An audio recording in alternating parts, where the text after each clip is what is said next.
Hello, you two. I'm glad you got my letter. Durin's awake and waiting on the bench over there. I'm here if you need help. Just give me a shout. Don't worry about us. We'll be fine. Oh, hey, you two. I just remembered what happened right before I passed out. Thanks for holding me back. I shudder to think what might have happened if you hadn't. I'm fine now. It's just... a lot of people seem to have forgotten me. Don't worry. We'll figure out a way to fix this. Why don't you start by telling us what happened? It felt so strange. After I realized no one recognized me anymore, I suddenly felt like I'd completely lost contact with my body. Abyssal power lies sealed within this body I inhabit. So when I lost my connection to it, I lost control of that power too. It wasn't until I heard everyone calling my name that I was able to reconnect with my body. You lost contact with your body? Does that mean there's something wrong with it? Sounds like we need Albedo more than ever. I don't think the problem lies in Albedo's alchemy. Huh. But then, why are people forgetting you? Guess that's what we need to figure out.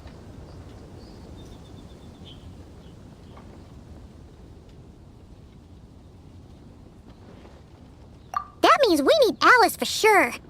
But it's been ages and she still hasn't been in contact. Now would be a really good time for a hint.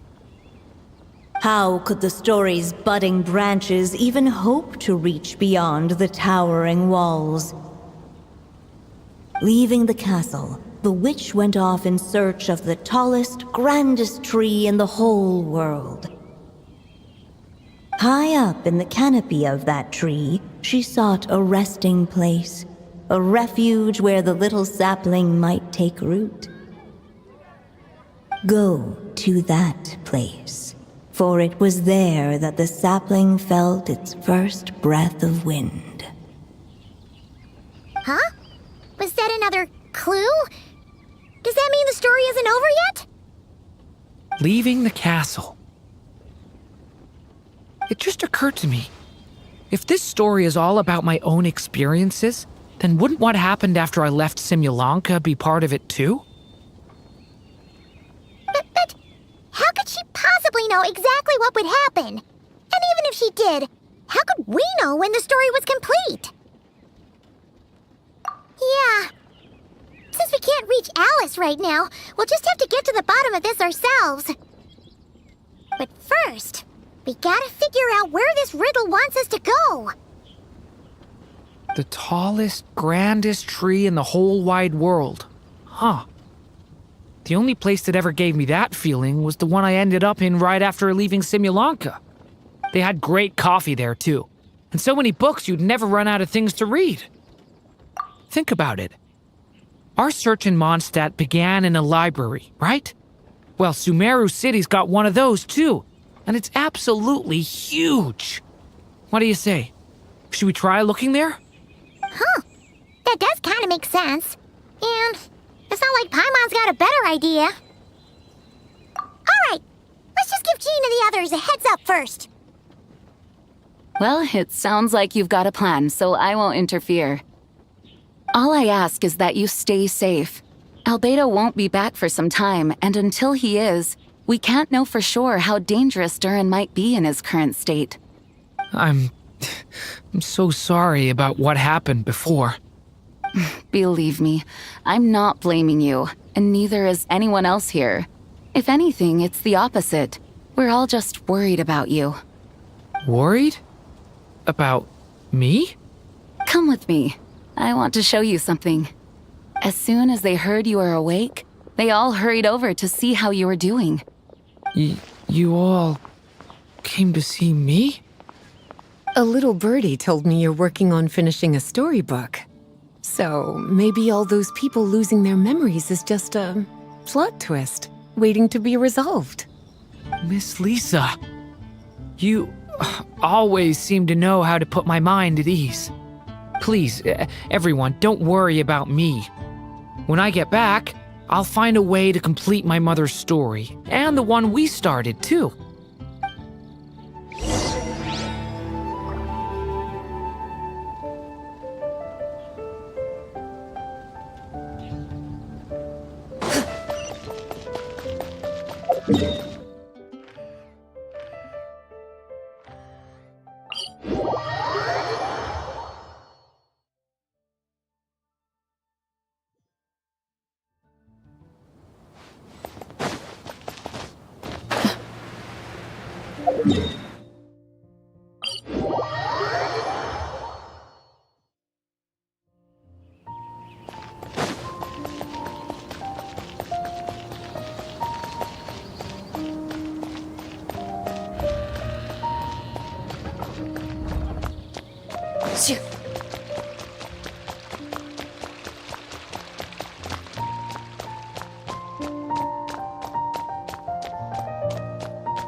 Whew.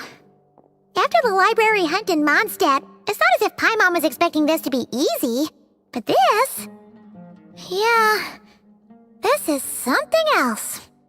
Where do we even begin? Even the clue this time seemed kind of cryptic.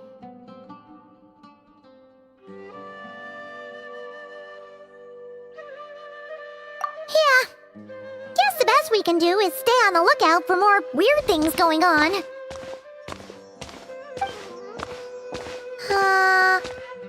Huh? Sorry, what was that? I'm here to return Volume 5. According to the catalog, Volume 5 of this series is not available for loan. I can't accept the return of a book that was never checked out in the first place. Let me put it this way. My copy is complete. Yours, on the other hand, is missing large amounts of content. So you should swap it for mine instead. Sir, you have to understand. Managing a library is a serious business, and we have protocols in place for this kind of thing. I can't just replace an important volume in our collection based on nothing more than your word. Hey! Look what the Wandering Tom dragged in! Oh, it's you.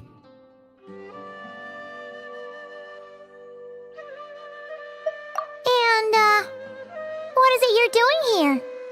I'm a traveling scholar, as you know. Isn't a library the most natural place for me to be? Well, the last time we saw you was all the way in Nodcry. Paimon just didn't expect to suddenly see you in Sumeru, that's all. There were some things I needed to come back and take care of. Some documents had gone missing, so I tracked them down, restored them to their original condition.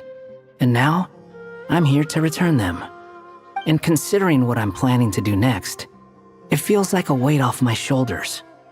What's going on with you, huh? You look like a kicked puppy. Hat guy. Ah, at least you haven't forgotten about me. What's that supposed to mean?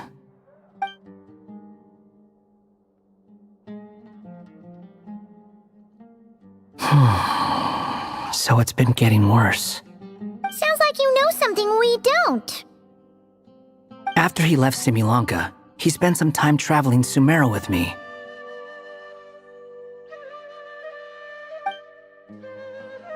I was working on several texts at the time, and I stumbled upon something strange.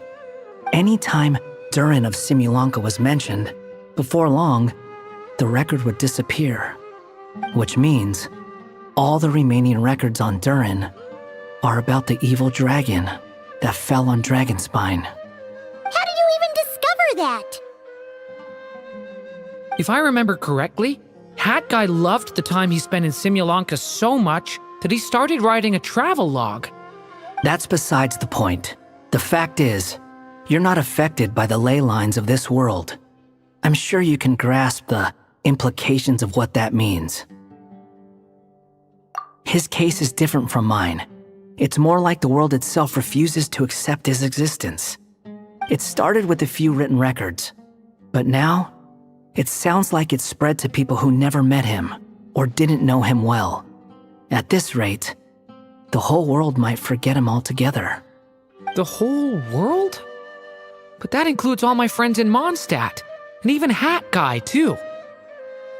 So that's what you've been worried about all this time? Why didn't you just tell me? There are more important questions right now, like figuring out how to fix this. That mage clearly cared a lot about her child. She left that book behind for a reason. If you want answers, isn't that the place to find them? You think that didn't occur to us already? Problem is, we need to find the memory that unlocks the next chapter first. Mind if I take a look? I just want to know what secrets this book is hiding. Besides, I've run into a bit of red tape, so I've got time. Of course. Be my guest.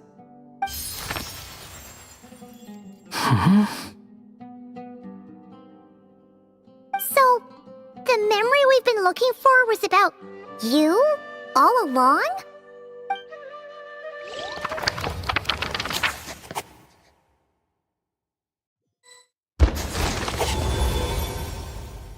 The little dragon became companions with a stray cat with dark blue fur. It was a friendship born of all they had in common. He left his castle at the stray's invitation, setting out to explore the world beyond its walls. There, he grew fond of the outside world, eager to make friends and share the story of his life. Taken by the dragon's story, the stray tried to write it down. But he soon realized that no matter how he tried, it would always warp into the evil dragon's tale.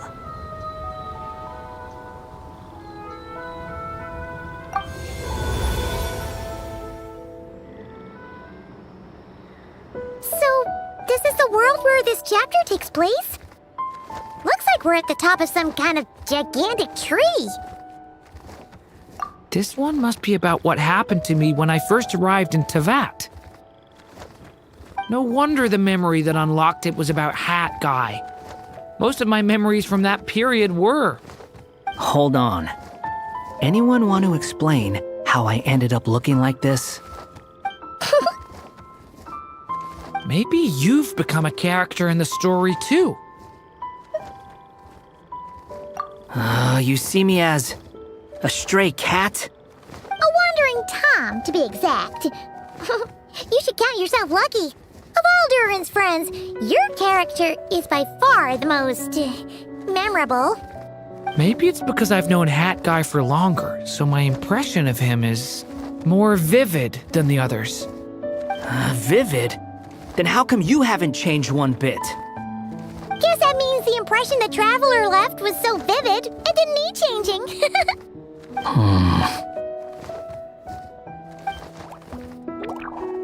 Hello, everyone! Ready for today's adventure? It's the storybook, Durin. Oh.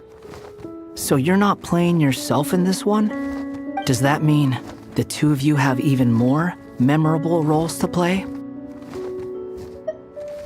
Where are we going today, kitty cat? Whatever. Just follow me. Same as always.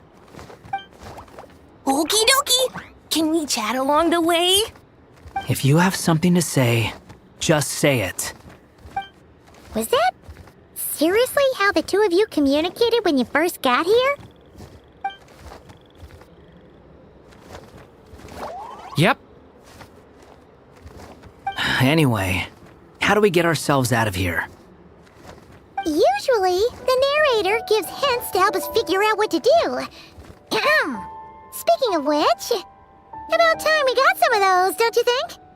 The story's vines had woven themselves together into a giant tree, the boughs of which a little storyless dragon now paced. homeless among its leaves. He had to find a way to leave this place and set off in search of a home of his own. If he stayed, the world would erase him from its memory altogether. To leave this place? But where am I supposed to go? The little dragon felt completely lost. Just like the vines, the road ahead branched off into different directions, twisting and turning before disappearing into the mist. But as luck would have it, a prophetess waited up ahead. Perhaps she might know where each path might take him.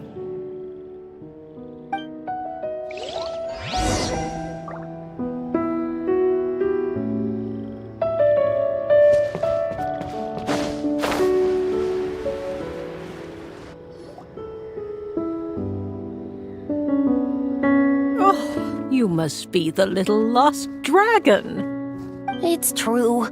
My friends and I are lost. This meeting was no accident.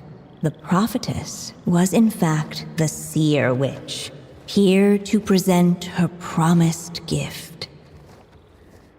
The seer witch? Oh yeah!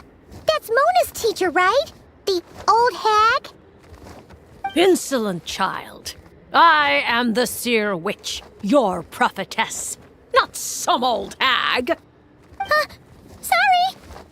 Now, little lost dragon, I have come to bestow the gift I once promised. A prophecy. A prophecy?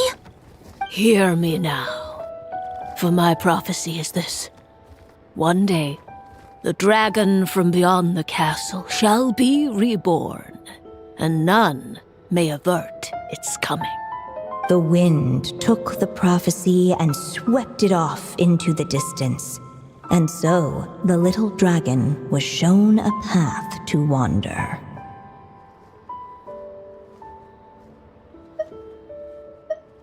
As far as I remember, once that alchemist from Mondstadt learned about the prophecy, he chose to stand with you against the evil dragon.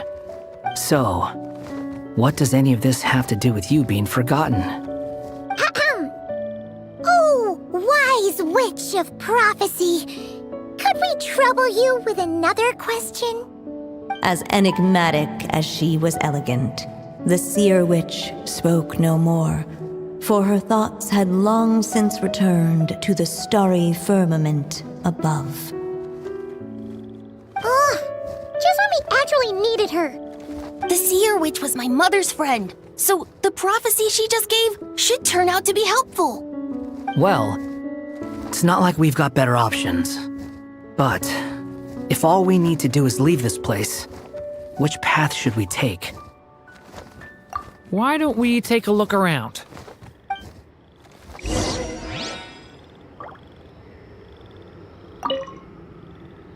As enigmatic as she was elegant, the seer witch spoke no more.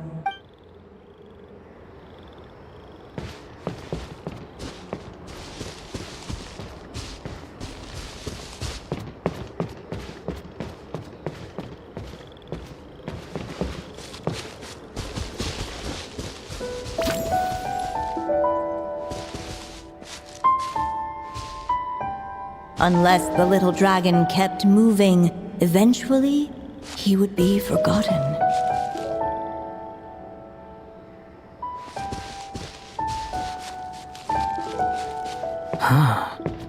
Looks like there's another path over here. The secrets he sought led the stray to discover another path forward, though it was overgrown with bristling thorns.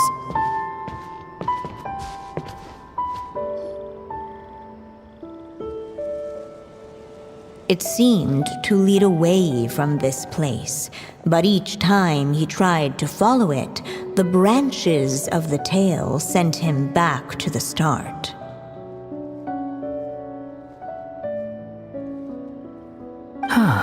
So the author managed to work this book into the story too.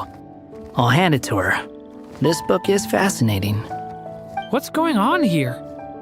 When I first realized you were being forgotten by the world, I thought it might be because you spent too much time with me. In which case, the only hope of a cure would be to cut our ties for good. What makes you think that? Once upon a time, the Stray tore apart his own story and was forgotten by the world beyond the castle.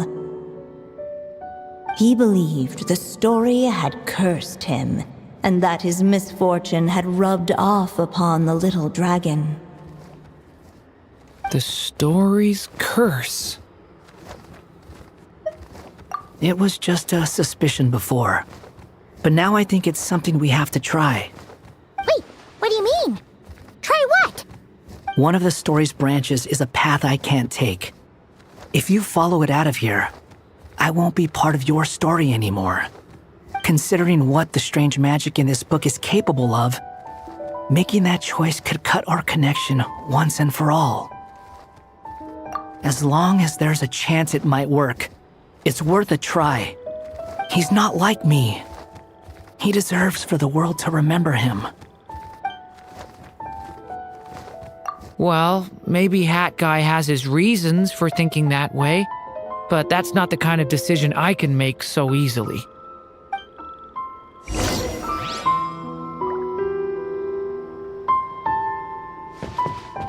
It's what my stray cat buddy thinks is best anyway. Hat Guy. It's worth a shot. Just don't let this world forget who you are.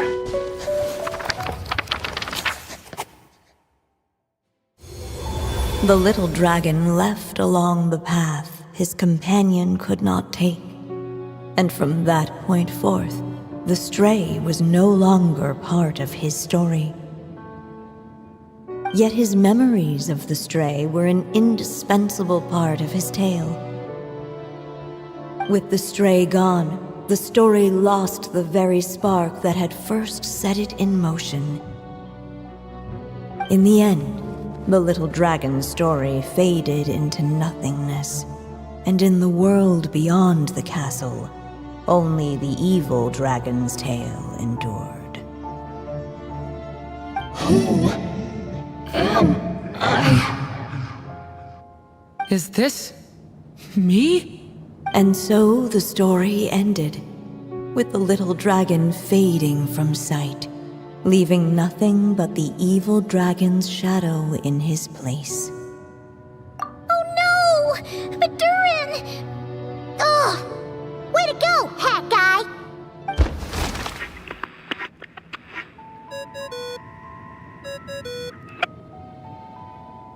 Hello, children. If you're hearing this recording, it's because you've reached a certain ending. You may have noticed that little Durin's experiences have been written into the pages of this book.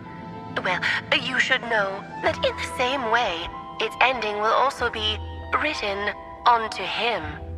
So be careful, because triggering a bad ending could be somewhat problematic. Let me guess, you're upset that I didn't warn you earlier? Don't worry though, I've thought it all through.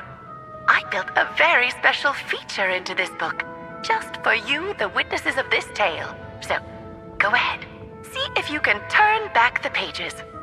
If you're not happy with the ending you've reached, just flip back a few pages and let the tale unfold once more. Pretty incredible, huh? That's the power of magic.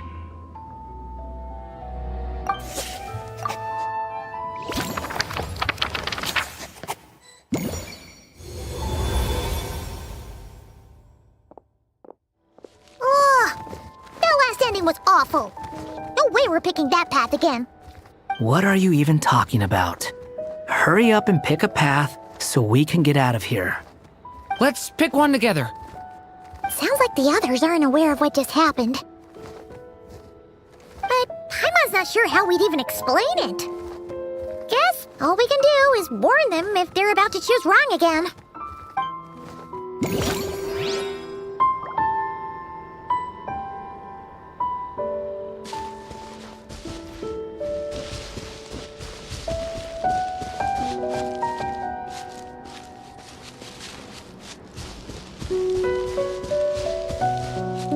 The wind kept blowing, but the little dragon had not yet resolved to follow it. Before him lay a foggy path, and where it might lead he could not tell.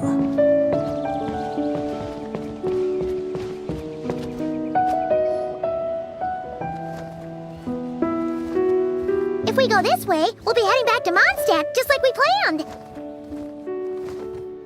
Out of all the options so far, this seems like the safest, right? At least we know what happens next. He helps stop the evil dragon from returning, gets a new body, makes a whole bunch of friends, who all just forget about him. But you didn't forget, Hat Guy. I'm just saying, choosing this path wouldn't solve the main problem. You'd still end up being forgotten. Huh.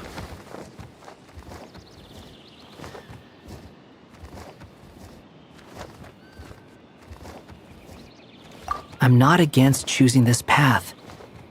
I just wonder what secrets it might be hiding. Let me think about it.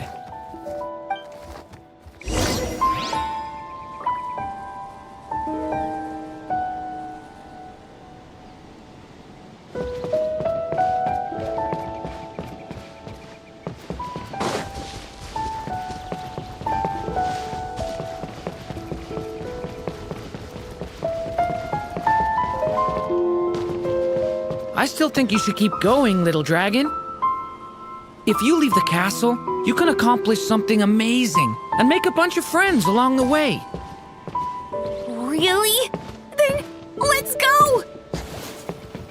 Unable to preserve his story, the little dragon wandered astray. Fortunately for him, a certain prophetess had left behind a prophecy to guide him. The wind took the prophecy and swept it off into the distance, and so the little dragon was shown a path to wander. Following the wind's guidance, the little dragon made his escape. In turn, the prophetess affirmed the little dragon's choice, leaving an extra secret as her parting gift. Now that you've made up your mind, I shall keep my promise by explaining Fate's little trick. Long, long ago, the gods of the high heavens gave the world outside the castle a magic of its own. They called it storytelling. It was a magic of almost unshakable power that governed how people met, grew close, and understood one another. Each person had a story meant for them and them alone, one whose ending was written in the heavens long ago. In truth, your story and the evil dragons are simply two versions of the same tale, and that is something the magic of storytelling cannot abide. Beyond the castle's walls, your story cannot take root, for the evil dragon's tale has done so already.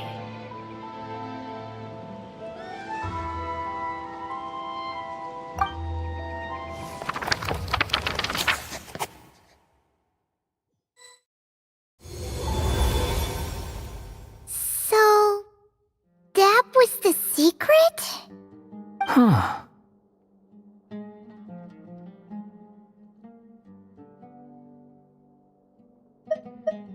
But what does that mean? You still don't get it? Simulanka Durin and Tevat Durin share a special kind of connection. Their fates are mirror images of one another. While they were in two separate worlds, there may have been some mutual influence, but their fates were independent. But when Simulanka Durin came to Tevat, a version of his fate already existed there. So, how can two fates exist at the same time? The answer is, they can't. The rules of this world don't allow it. You can't return a book you never checked out in the first place. So,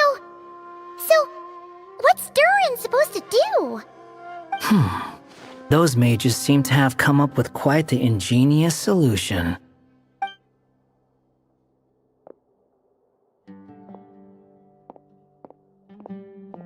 I'm here to make a return. As I said, there's no record of Volume 5 of this series ever being checked out. Then just think of this as Volume 6. Based on what I know, the author was planning on publishing another volume anyway. The catalog does have a slot reserved for Volume 6. So, this is it? Sure, let's go with that. All you need to know is, I'll be the one writing this series from now on. You...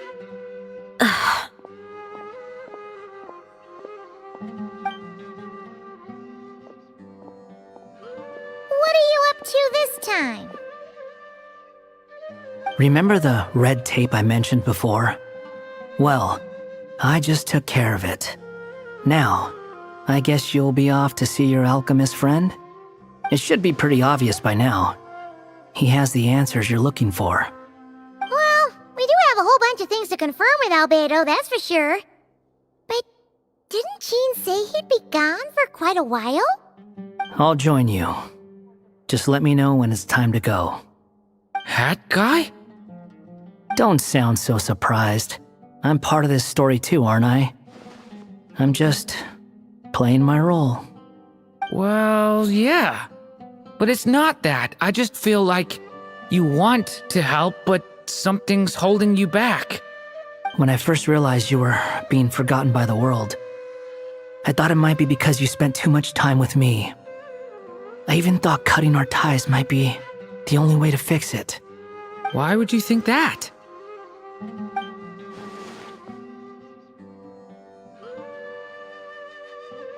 It doesn't matter now. Judging from the answer this book has given us, I was probably overthinking it. Just as well, with the ley lines rejecting him like this, the people who still remember him are his only remaining connection to this place. If that last fragile tie was broken, who can say what devastation his unbound body might unleash? And to think I'm one of the people keeping you here, instrumental in helping change your fate. Can't say I saw it coming. Well, if it's good enough for Hat Guy, it's good enough for me. After all, he is about as odd as humans get. Excuse me? With some people, even if you try asking a simple question, they'll always give you a complicated answer. And the more you ask, the more complicated it gets. Truth is, Hat Guy's just that kind of guy. Whatever. All I needed was a yes or no, so we can quit it with all the back and forth.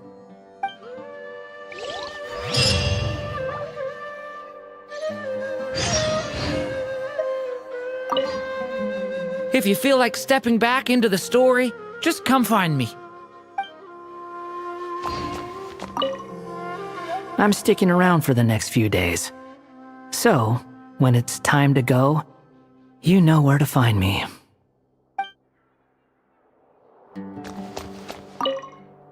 If you feel like stepping back into the story, just...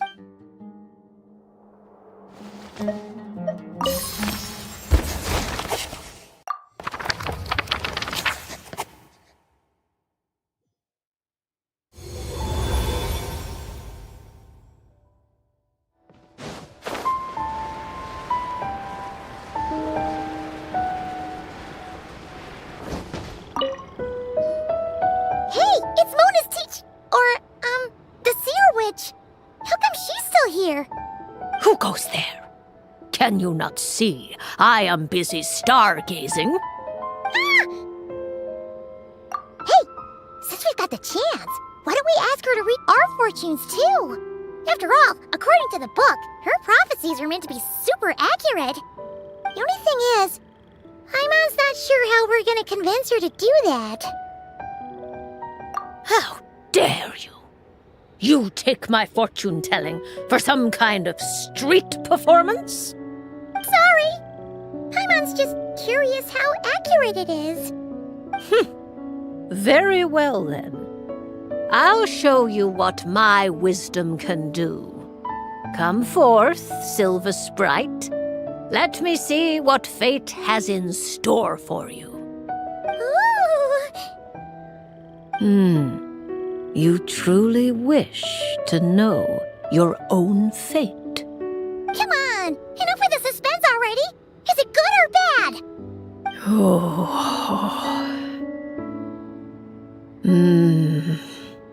Oh!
Yeah.